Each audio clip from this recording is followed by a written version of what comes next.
Have you ever wondered what happens when the person who is supposed to protect you is the first to turn their back on you? When I heard my father yell that paying all the household bills was not part of the family, I realized that something had broken forever. No one can imagine what it's like to see your every achievement ignored, while everything your brother does is a reason to celebrate. I remember the smell of the expensive food I prepared that Thanksgiving, my mother's blank look, the screams, the accusations, the tense silence that followed. I didn't know that that night would end with the police, humiliation, and all kinds of pain that only those who have been disowned by the ones they love understand. Thanksgiving. Tragedy. I survived being disowned by my father. But to understand what brought me here, I need to show you who I really was. My name is Vivian Parker. I was born on November 2nd, 1995, at Mercy Hospital in downtown Buffalo, New York. My mother, Susan, says it was snowing heavily that morning, and the thermometer read -8 degrees. My father, Frank, almost missed the birth because of the snow-blocked traffic. From the time I was a little girl, our routine at home was rigid. I would wake up before 6, pack my own lunch in the cramped kitchen of our apartment on Elmwood Avenue, comb my hair in the foggy mirror in the hallway, and run out the door to catch the 33 bus. When I was 11, I began to realize that all my efforts were treated as something too ordinary. The day I won the essay contest at public school number 107 seemed important to me, but not to them. My name was on the principal's list. I received my certificate in front of the class, and I went home thinking that I would finally get a hug, or at least a smile. Frank's only comment was that too much reading didn't help anyone cope with real life. Susan stood silently, stirring the sauce in the pan, not even looking at me. When I turned 13, I joined the school volleyball team. I trained on Tuesdays and Thursdays. I wore borrowed sneakers, and my mother sewed the uniform at home. When we were regional champions, I got a picture of myself in the local newspaper. I cut it out and left it on the breakfast table, thinking someone would notice. Ethan, my brother, was always the center of attention. If he combed his hair or made his bed, it was cause for applause. With me, any victory became a landscape. Frank had a habit of saying that, to be someone, you had to be really strong, and he would say this while looking at me, as if he wanted to warn me that it would never be enough. I got straight A's, and all I heard was that the outside world didn't reward nerds. Susan would just give me a quick glance, worried about the pot on the stove. The atmosphere was always the same. There was no conversation, no affection, just an invisible barrier between me and any sign of affection. On Ethan's birthdays, my mother insisted on a 3-tiered cake, filled the house with neighbors, and bought expensive gifts. My birthdays were always low-key. They fell in the cold, and there were almost never any parties. I got my first used bike when I was 15, after asking for it for 2 Christmases. When it finally happened, I was told I was too old for it. 2 months later, Ethan got a new bike just because he said he wanted to go to the park with his friends. The perfect son didn't have to do anything other than ask. I felt that my achievements bothered me. I started hiding everything I could, staying quiet, studying, and helping around the house, without expecting anything. If I ever complained, it was either drama or ingratitude. In high school, at Bennett High School, I started working part-time at a grocery store on Jefferson Avenue. I used my paycheck to help pay the small bills, but it was never mentioned at the dinner table. It was like I was just part of the household, someone who didn't draw attention to myself. Meanwhile, if Ethan cleaned his room, my dad made sure to call his grandparents to tell them. At 17, I got into the University of Buffalo. Frank just told me not to dream big. College didn't guarantee a future. Susan told me to remember to call her every Sunday. I tried to believe it was just worry, but I knew it was just distance. I always avoided confrontation, but every time I came home with an award, a high grade, or any achievement, I knew I shouldn't expect anything. The recognition always came from Ethan, even when the achievement was mine. I have many memories of doing everything right and being ignored. I started to live my life calculating everything, the minutes until the next bus, how many dollars were left to buy a new notebook, how many times I could eat out without having to ask for money. Over time, I understood that the best way to avoid problems was to not cause any trouble. Silence and effort became my survival strategy there. Time passed, and each year only reinforced that my place in the Bennett household was temporary. I could bring medals, certificates, and impeccable grades, but the most I would receive was a sideways comment. If Ethan got an average grade, he would get pizza to celebrate. I sat at the table, listening to the stories, pretending I didn't care. But everyone notices when you're out of the loop. I just didn't know that all of that was just the beginning of the nightmare. The first time I realized the real weight of the household bills was on a gray Monday, March 5, 2017. I was driving home from work when I got a call from my father, Frank, asking me to stop by the bank because the mortgage was already 11 days late. He had lost his job as a manager at the auto parts store 2 months earlier and didn't talk much about it. At first, I thought it would be temporary, but I soon realized that nothing was going to change anytime soon. So I started transferring $2,400 every month, $600 to the mortgage on the house on Elmwood Avenue, plus $800 for utilities, water, phone, and groceries.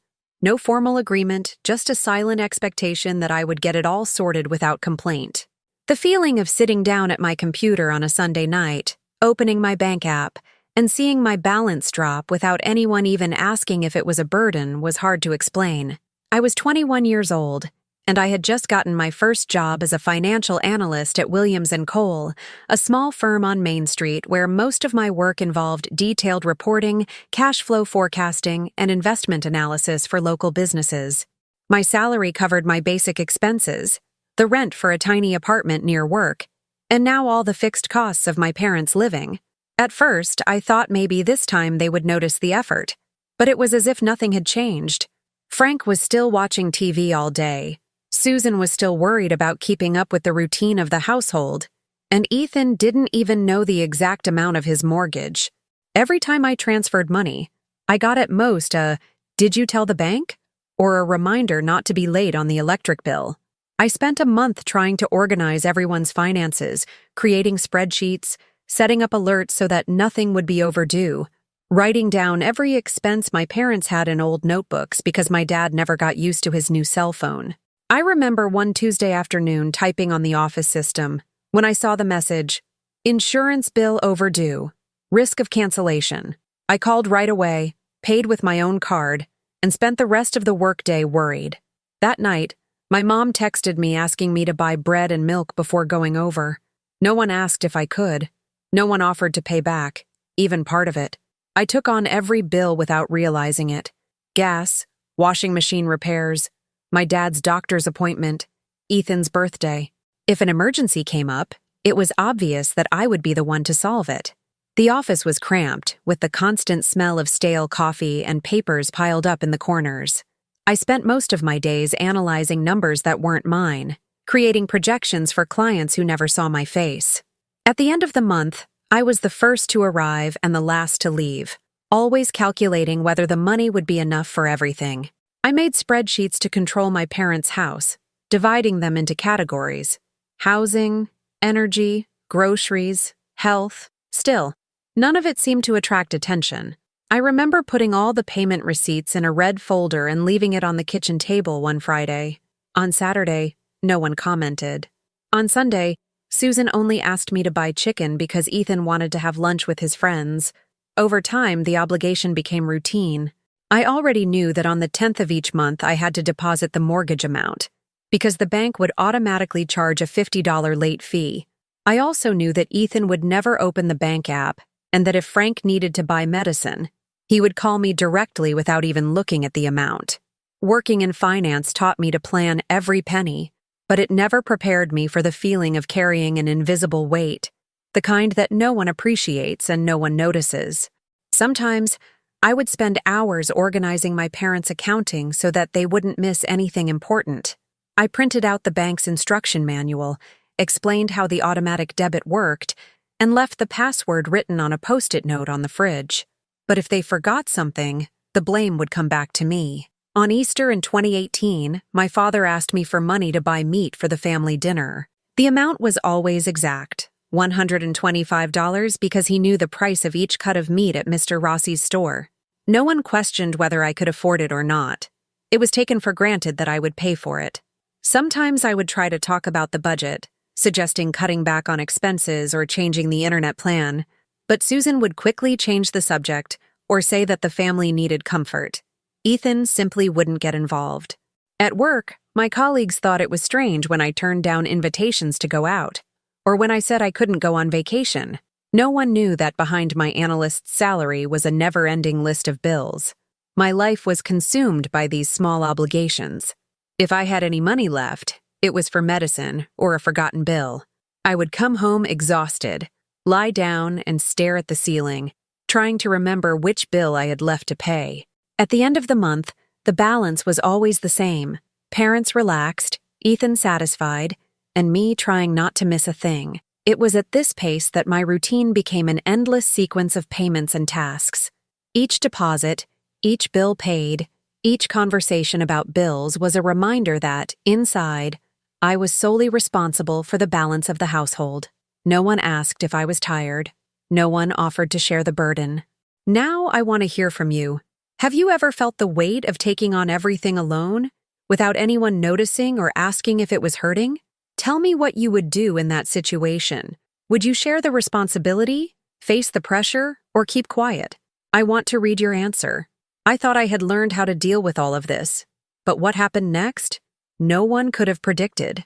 With Thanksgiving approaching, I decided to do something different. The invitation was sent almost a month in advance, along with the promise that I would prepare everything, every detail, so that nothing would be missing from the table. I spent the entire Sunday researching recipes. I organized a list with 24 items. I calculated exactly how much I would spend on each dish, and I set aside part of my salary so that I would have wine, Ethan's favorite pie, or the artisanal bread that my mother always talked about when she saw it on TV. 3 days before, I started to tidy up the apartment. I dusted the furniture, bought flowers for the living room table, and arranged the chairs that I had borrowed from the neighbors because there wasn't enough room for everyone to sit together. On November 23, 2021, I woke up at 5 in the morning, put on the playlist that always helped me concentrate, and started preparing. 4 hours to defrost the turkey, 2 hours just chopping the vegetables, another hour preparing the apple dessert because she knew Susan liked the smell of it baking in the oven. The kitchen became a battlefield of pots and pans. Her credit card came up with $347 just for groceries, not counting what she had already set aside for the extras. Early in the afternoon, I set the table with colorful napkins, plates borrowed from the neighbor on the 8th floor, and glasses that I had saved especially for that day. The clock read 4:30 when Frank, Susan, and Ethan arrived. Susan complimented the smell of food, but soon began to comment on the mess in the kitchen. Ethan threw himself on the couch, asked for Wi-Fi, and got distracted by his cell phone. Frank looked at the wall clock as if he had more important things to do. I called everyone to the table at 6 o'clock sharp, placed the turkey platter in the center, and served each person, trying not to forget anything that could cause them to complain. I tried to make conversation, asked if anyone wanted some more wine, and told them that I had spent 2 days testing the special sauce, but no one seemed interested. With the first bite, Frank said that the seasoning was too strong, that the meat seemed dry. Susan immediately said that the salad tasted strange, that she preferred it when it had the family's traditional dressing. Ethan didn't even look at me. He just asked for ketchup. I felt my hand go cold, but I kept on serving. When I tried to tell him that I got a promotion at work, Frank cut him off, saying that a new title doesn't pay the bills, that what matters is helping the family and not trying to show off. Susan turned her face away, commenting that I always wanted to compete with Ethan, as if everything I did was just to prove a point. I tried hard not to react, took a deep breath, and tried to keep the conversation light, asking about the last football game, about the weather in Buffalo, anything that would distract from the discomfort. The night seemed to drag on, each minute weighing on me as if I had chosen the wrong dish, made everything the wrong way. Ethan got up from the table before dinner was over, grabbed a can of soda, and returned to the couch. Susan collected the dishes, but made sure to let me know that the detergent had run out. I pretended not to care, washed the dishes while listening to the low voices of the three of them talking in the living room, as if I were just an outsider. I looked at the set table, at the lit candles I had bought thinking they would give it a special touch, and realized that the whole effort had been nothing more than another reason for criticism. I could have sworn that just for a moment I expected a compliment, a thank you, any other word, but it was all treated as if it were my duty. I felt my stomach turn slightly, washed my hands, and went back to the living room. No one asked if I wanted to sit down. No one commented on how much work it had been to do all this. Susan asked about the next mortgage deposit. Frank told me that the light was making a strange buzzing sound in the bathroom ceiling. I spent the rest of the evening answering practical questions, scheduling maintenance, writing down what I needed to buy, trying not to let my exhaustion show. At that moment, it was clear that no matter how hard I tried, nothing would ever be enough. But what happened next? No one could have predicted. You know what's even crazier? You feel all of this with me, because this story is about that silent expectation that everyone has carried at some point. When no one recognizes your effort, but you're still there, trying to make it work. That's why this moment can't be missed. Leave your like and subscribe to the channel, because you're part of this weight and this resistance with me. And believe me, what's coming next will affect you much more. The room still smelled of food getting cold, the dishes piled up in the sink, and the low voices cutting through the little silence that remained. It was almost 8 o'clock at night when the already heavy conversation finally went downhill. Frank looked at me, dropped his napkin on the table, and stood up in a sudden movement. He didn't even bother to lower his tone. Paying the bills doesn't run in your family. For a moment, the noise of the television in the background was louder than any response. Susan, on the other side, looked at the floor and whispered in that tone she always used when she wanted to hurt without compromising. Deep down, you've always been jealous of Ethan. You just won't admit it. This wasn't a shock, but it served as a final warning that for them, everything that came from me was interest or competition. I looked at them both and couldn't feel angry. The strange thing was the lightness that came with the lack of reaction. It didn't matter anymore that I had spent the entire day organizing every detail of the dinner, or that I paid $2,400 a month for that house to continue existing. No matter how hard I tried, for them, nothing would change. No one there cared about my side. They only cared about the comfort of never having to really look at anyone's effort. For some reason, I felt a new kind of calm, as if I could finally stop pretending that this was normal. I found myself repeating simply, without raising my voice, "Then let Ethan pay the $9,600 for the year, and deal with it." I said it without waiting for an answer. I just let the sentence fall in the middle of the room, heavy enough for no one to pretend they didn't hear it. I saw my father's face change, his hands tightening on the back of the chair, but there was no point in insisting any longer. Susan opened her mouth, as if she wanted to justify herself, but she preferred to go back to the kitchen, banging the pots and pans slowly. Ethan remained on the couch, staring at the screen of his cell phone, as if it had nothing to do with him. At that moment, it was clear that I would not back down. It was no longer a question of wounded pride or a desire for recognition. It was simply the realization that the account was closed, and it had nothing to do with money. That comment from Frank was all that was needed to dispel any doubts about where I really belonged there.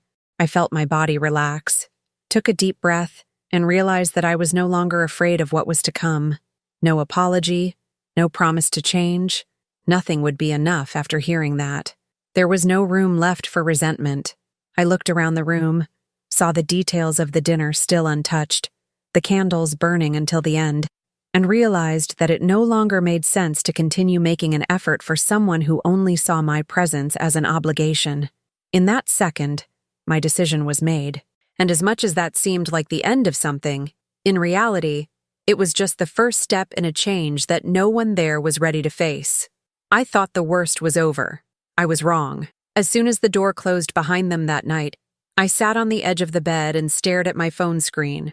I opened the bank app and without thinking much, I started canceling the scheduled transfers. Mortgage, energy, insurance, groceries. One by one, all the payments that, for years, had been automatically withdrawn from my account. I checked each schedule, removed alerts, deleted saved passwords so as not to run the risk of continuing the same cycle automatically. I didn't even allow myself to think much. I just followed the flow of the screens, confirming each step as if it were just another task at work. I closed the laptop, sat on the floor of my room, leaning against the wall, and waited for the urge to cry to come. It didn't come. There was no drama, no soap opera scene, just a different silence. For the first time in a long time, there was only silence. Not the hard silence of indifference, but the silence of someone who no longer needs to explain anything to anyone. The next morning, shortly after 7, my phone started buzzing nonstop. First, Frank's number, then Susan's, then Ethan's video calls. I ignored them all. In less than 15 minutes, the messages started arriving, all with the same tone. What do you think you're doing? Are you going to leave us on the street? This isn't how we raised you. None of them asked if I was okay. The family group turned into a battlefield. There was a 4-minute audio recording of my father saying that I was ungrateful, that family was a commitment, and that money doesn't change character. Susan sent a long text saying that she expected more from me, that Ethan couldn't solve anything, and that I was destroying their house out of spite. I didn't even respond. I went straight to the lawyer's office, the same one who handled my lease agreement at the beginning of the year. I got there at 9, explained what was happening, and asked to formalize the end of any financial obligations, record all the receipts, and, if necessary, send an official notification to my parents. As he wrote the document, my hands felt sweaty. It wasn't fear of the future, it was more a release of tension that had built up over the years. I signed all the papers, got certified copies, sent the PDFs to my personal email, and took a deep breath before leaving. I walked home, trying not to think about what was coming next. At the door of the building, I found 2 neighbors looking scared. Before I could ask them anything, the doorman told me that someone had tried to break into my apartment. Frank showed up with Susan, demanding that the doorman open the door because their daughter needed help. I had to call the police. 2 officers arrived within 20 minutes, talked to me, listened to the doorman's account, checked my documents, and went to the floor to make sure everything was safe. I signed the police report feeling a strange mix of shame and relief. It was surreal to think that the same family I had tried to protect for years was now forcing me to call the police to have peace in my own home. I spent the rest of the day between ignored phone calls and archived messages. Curious neighbors started asking if everything was okay. Coworkers noticed that I seemed distracted. That night, I sat on the couch with the lights off and just sat there, in silence. I didn't feel guilty. I just thought that if that was the price of freedom, at least now I knew how much it cost to get out of the shadow of an emotional debt that would never end.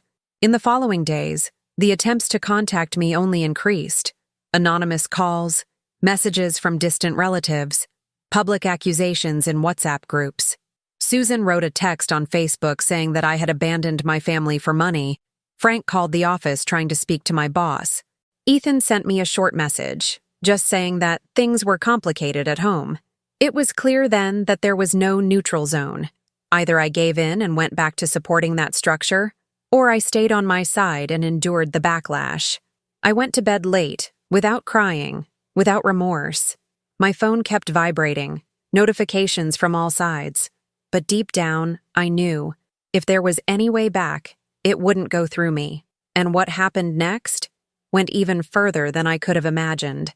The next morning, when I opened my phone, I saw that the situation had taken a turn I had never imagined. The first message was from an aunt in Boston, whom I had not spoken to since 2015, asking if what my parents were saying was true.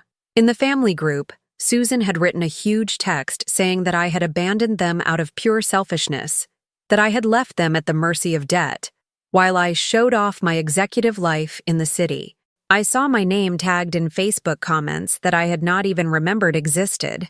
Even a friend from school, Lauren, sent me a message saying she was surprised by what she had heard, asking if I needed help resolving the problem with my parents.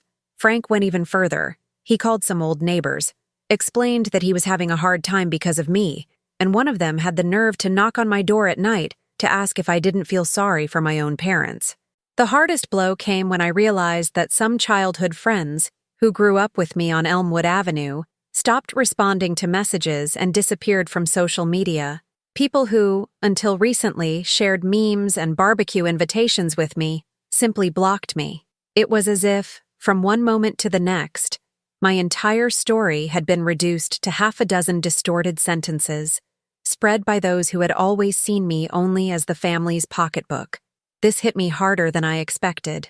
I started avoiding leaving the house, turned off my phone notifications, and declined invitations to lunch out, afraid of meeting someone and having to explain something that had no explanation.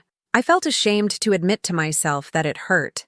29 years behind me, a college degree, working in one of the busiest offices in Buffalo, and suddenly I was back to being that 15-year-old girl, waiting for someone to ask if everything was okay. I spent 2 nights in a row unable to sleep, pacing the house in the dark, rehearsing conversations that would never happen. Part of me wanted to call Frank and Susan and ask them to settle everything in silence, just to put an end to this exposure. Another part knew that if I backed out now, all the effort I had put in so far would have been for nothing. The hardest part was facing Ethan. He didn't show any signs of life for a few days, only reappearing when things got really tough at home. He sent a message saying that his parents were getting more and more nervous, that the yelling wouldn't stop. I replied that each person had to deal with the consequences of their own choices. I didn't say it out of anger. I said it because I no longer had the energy to carry the guilt that wasn't mine. Susan tried to call me, leaving messages on my voicemail saying that she was feeling sick, that Frank wasn't sleeping, that everything was my fault. Each message felt like a punch in the stomach. As much as I wanted to protect myself, that feeling of betraying my own family wouldn't leave my head. At work, I realized that the mood had changed. A colleague from the finance department, Denise, mentioned in the elevator that she had seen my mother write things on Facebook, asking if I needed anything. I didn't know if she was worried or just curious. I started to feel like everyone was talking about me behind my back, that every look was a judgment, a silent assessment of my character. The pressure got so great that, for 3 days, I considered quitting and disappearing. I thought about moving to another city, starting over, far from everything, creating a new profile, a new name, erasing any trace of what had happened. But I've never been one to run away. On a rainy Wednesday, I stopped in the middle of the living room and looked at myself, standing surrounded by filed bills, organized folders, a clean kitchen, and I thought, if I had put up with everything in silence until then, now was the time to face whatever came my way. The fear was still there, the shame too, but it was different from anything else I had ever felt. It was as if the more the truth was distorted out there, the more I forced myself to hold on tight inside. Only those who have been through this understand. You start out thinking you are going to lose everything. Then you realize you lost it a long time ago. You just didn't have the courage to admit it. I tried to remember why I started, the weight I had carried, and what had brought me to this point. Deep down, I knew that even if I could go back, it wouldn't change anything. And that's when everything changed again, in a way no one expected. I was in my room, with my laptop open, trying to get ahead on an office report when I received a message from Ethan. It was almost midnight on a Friday. Just seeing his name on the screen made my body tense. I thought it was more of a demand, more of a drama, but I opened it anyway. The message was short. "We need to talk. Tell me when I can call you." For a second, I almost ignored it, but I replied with, "You can now." The phone rang, and for the first time in years, I heard my brother talking to me without changing the subject. His voice was tired. He started by saying that he knew I was taking the blame for everything, that our parents were unbearable, that the house had become a battlefield since the payments were cut. He said that he had no idea how much the bills really were, that he always thought I was exaggerating, until I tried to organize my own salary to cover part of the whole. At the end, he said, "I'm sorry, Vivi, I never understood what you were going through." That caught me off guard. I didn't cry, I didn't respond angrily, I just listened. Ethan asked how the billing scheme worked, asked me to send him the data, and said he would share everything with what he could get, even though he knew it would be difficult. For the first time, I heard my brother say that the family had always been unfair to me, that I was treated as if I never did enough. The conversation ended with a different silence. It was no longer that icy distance. It was the kind of silence that exists when people begin to see what they had ignored for years. On Saturday morning, Michelle showed up with 2 cups of coffee and a bag of fresh bread. He didn't let me know. He just rang the doorbell and came in as if he'd been doing this all his life. We sat on the balcony of my apartment. She didn't say anything about family. She just asked if I was sleeping well, if I needed anything, if I'd eaten anything in the last few days. I told her everything.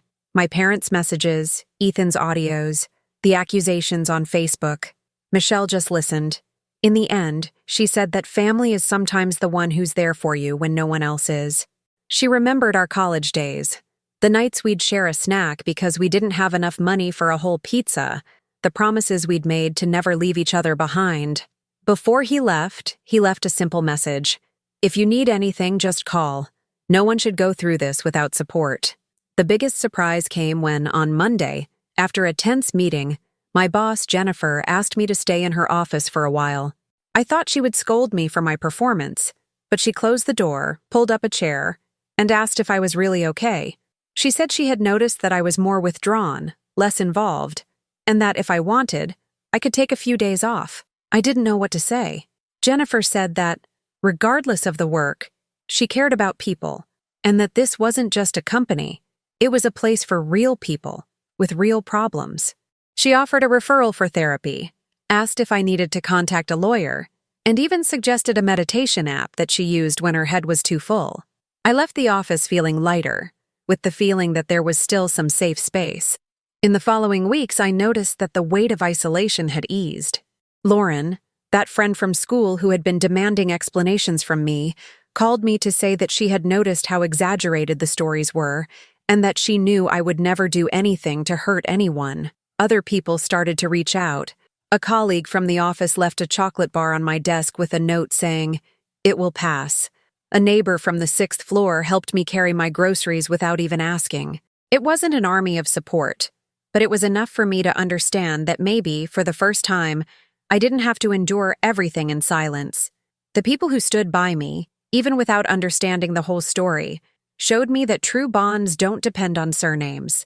I didn't need a crowd. I just needed those who were willing to really listen. And it was at that moment, when I thought I was getting back on my feet, that things changed again. But this time, not in the way I expected. It was on a cloudy Tuesday, after another sleepless night, that I scheduled my first therapy session. I never thought I was the kind of person who would need to sit in front of a stranger and tell secrets that, often, I didn't even have the courage to admit to myself. But in the waiting room, holding my cell phone as if it were a shield, I realized that I could no longer carry everything alone. The therapist's name was Helena. She had a calm demeanor and a low voice. He asked me right at the beginning what brought me there. I answered bluntly, "I'm tired of feeling like everything depends on me, and at the same time, never being enough for anyone." In the following weeks, I went back every Wednesday, always at 7 in the evening, after work. At first, each session felt like an exposure, a discomfort that tightened my chest, but little by little I began to recognize that part of that suffocation came from the habit of never asking for anything, of always carrying the weight of others, believing that this was proof of love. Helena didn't speak much, but she asked precise questions. In one session, she asked me if I knew how to say no, without feeling guilty. In another, she asked me to list things I liked about myself, without mentioning my profession or grades. I discovered that I could barely do it. One of the biggest lessons came when she said that taking care of my own mental health wasn't selfishness. It was survival. For the first time, I faced head-on the fear of being seen as ungrateful, of hearing that I had abandoned my family, of accepting that no one is obligated to live in a cycle of pressure and devaluation. Instead of trying to erase old hurts, I learned to look at them differently, not as a certificate of failure, but as a warning that something needed to change. I had to accept that if I didn't cut ties the right way, no one would do it for me. Over time, the pressure began to ease. I was able to sleep better. I started cooking on Sundays again. I got back into the habit of reading books that had nothing to do with work. I exchanged messages with old friends. I accepted invitations to go out without making excuses. I sat on the porch to have coffee alone just because I wanted to, not because I had to think about bills or problems to solve. The biggest surprise came one morning in May when I received a letter from Susan. The envelope was plain, the paper crumpled, her handwriting shaky. I read it slowly, expecting more demands, but the letter was short and direct. For the first time, My mother admitted to favoritism with Ethan, said she was sorry for not seeing how much it hurt me. She didn't ask for anything in return. She didn't justify it. She just wrote that she understood if I needed time, but she wanted me to know that, regardless of everything, she regretted it. I cried reading those lines. It wasn't the kind of apology that erases the past, but it showed that, somehow, she had realized the difference between obligation and affection. A few weeks later, on a cold afternoon in June, Frank showed up at my building. He texted me to come up and said he needed to talk. I opened the door and, for a moment, waited for the usual speech. But he walked in slowly, sat on the couch, and remained silent. When he finally spoke, he said that he had never known how to deal with his own frustrations, that he had taken out on me what he could not face outside the house, and that he was trying to learn how to be a real father, even though he knew it might be too late. He did not formally apologize or promise to change. He just said what he needed to, in his own way. For the first time, he looked me in the eye while he spoke. I did not say much. I just listened. I left that meeting with a strange feeling, as if, after so long, they had finally seen that, behind the bills and responsibilities, there was someone there. Little by little, Ethan's visits became more frequent. He asked about therapy, told me about his parents' attempts to manage their money, and laughed at his own blunders trying to deal with bills and paychecks. The family hasn't turned into a fairy tale yet, and maybe it never will. But for the first time, I could breathe without carrying everything alone. I understood that healing isn't about forgetting what happened, or pretending that everything is okay. It's about learning to live with the knowledge that the wound existed, and still moving forward.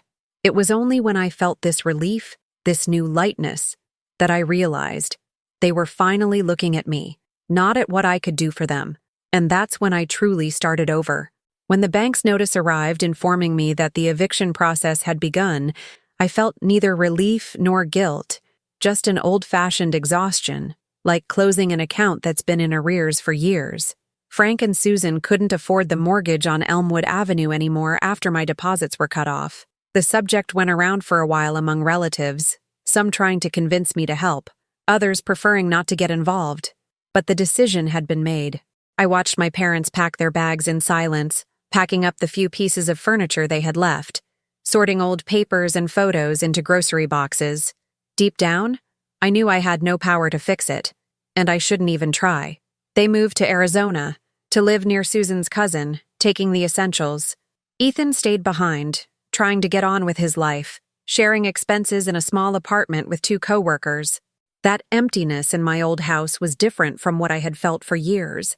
It wasn't rejection, it was just space. That's when I started to occupy that space in a different way. I accepted invitations to go out after work. I agreed to go on a weekend trip with Michelle to Niagara Falls, just because she insisted. I let new friends get close without fear of seeming needy. I met people from other circles. I accepted invitations to coffees, lunches, even silly birthday parties at the office. For the first time, I chose who would be by my side, without obligation or guilt. I discovered that loneliness weighs less when you decide what kind of silence you accept in your life. At work, Jennifer noticed my change before I even realized it. I started taking on more challenging projects, gave an important presentation to investors one morning in August, and received a public compliment that I had never heard at home. "You saved our quarter." Before I knew it, I was already participating in meetings with teams from other cities and was invited to join a mentoring program for new employees. For the first time, recognition came without ulterior motives, without hidden demands, without fear of being enough. I also allowed the people in the office to get to know my less professional side.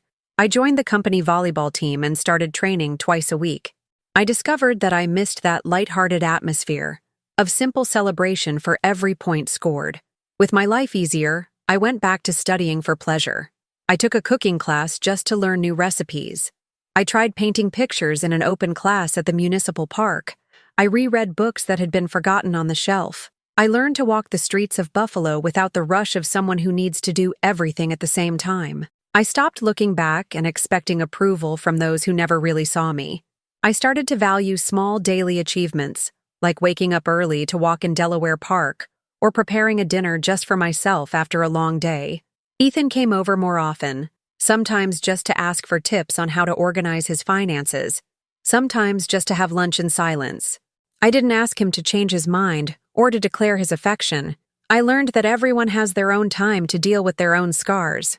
Michelle became almost like family, the kind that shows up with hot soup when you feel like the day has been tough, or who sends you silly messages just to make you smile. Even Jennifer, my boss, became someone I could call when I needed advice, not just about my career. What was once a closed circle of obligations gradually became a network of chosen relationships. I didn't need grand parties or impressive milestones. I just needed to feel that, finally, those around me wanted my presence, not just my help. At first, I even sought approval where I already knew I wouldn't find it, but I soon realized that it no longer made sense.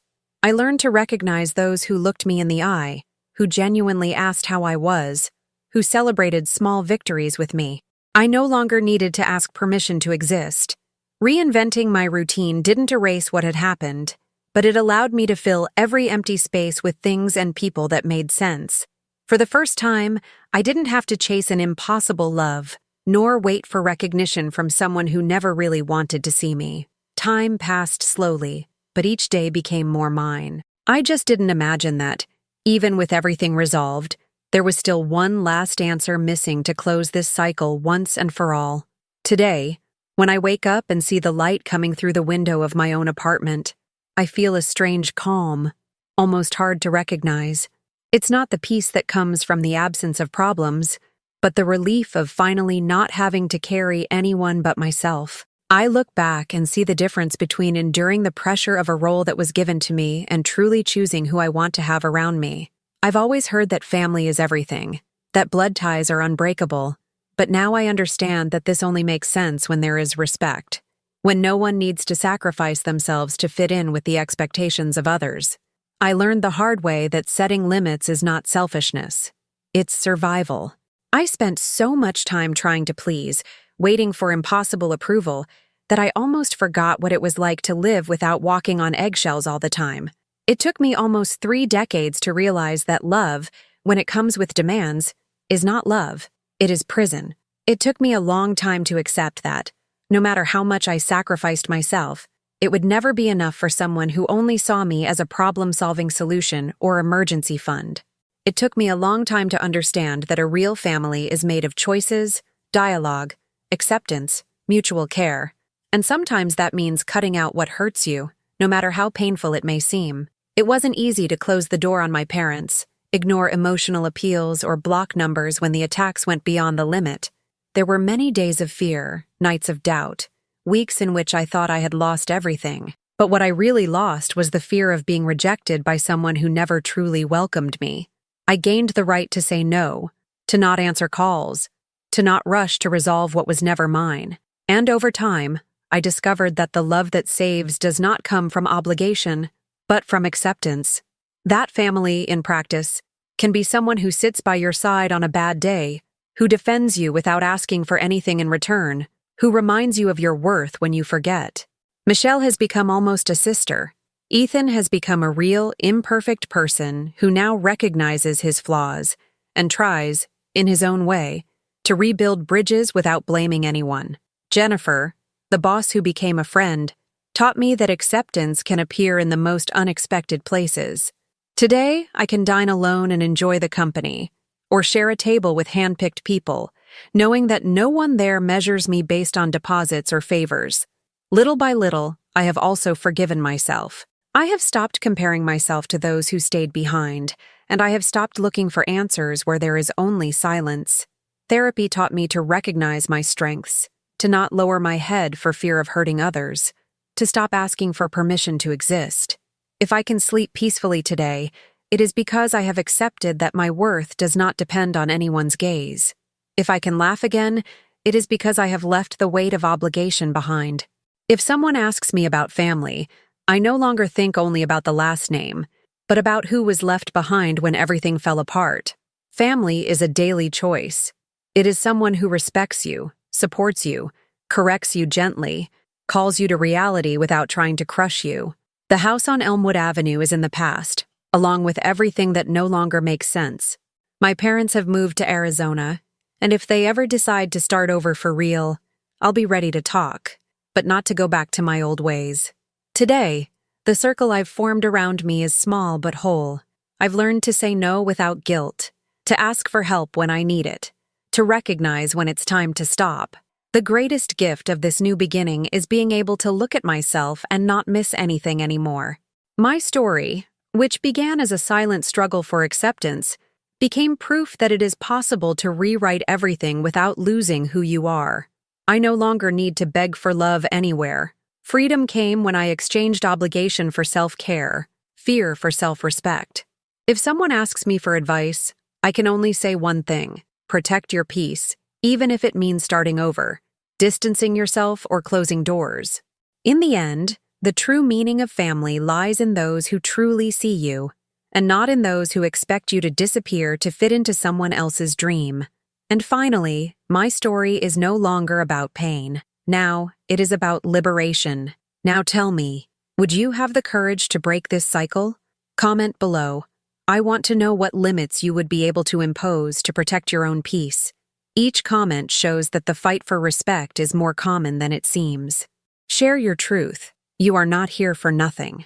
I know this story has affected you, because there is no way to go through all this and come out the same. Everyone who has come this far feels the weight of what they have experienced, and also the liberation of those who have finally chosen their own value. Stories like this change us inside. They leave marks that no one sees, but those who experience it recognize. So, leave your like now. Only those who feel it understand. And subscribe to the channel. Here you will find stories that go beyond the ordinary, stories that do not ask for permission to mess with your certainties, that show the strength of those who do not accept less than they deserve. You are already part of this cycle of transformation just by being here until the end. Turn on notifications and make sure no story like this goes unnoticed by you. Each video carries something that the world needs to hear, and your place is here. Learning, becoming stronger, and not accepting to live with less than what is good for you. Does what you just watched sound powerful? It only does, because the next video is already on screen, and it will challenge everything you believe about limits, about courage, about what is possible.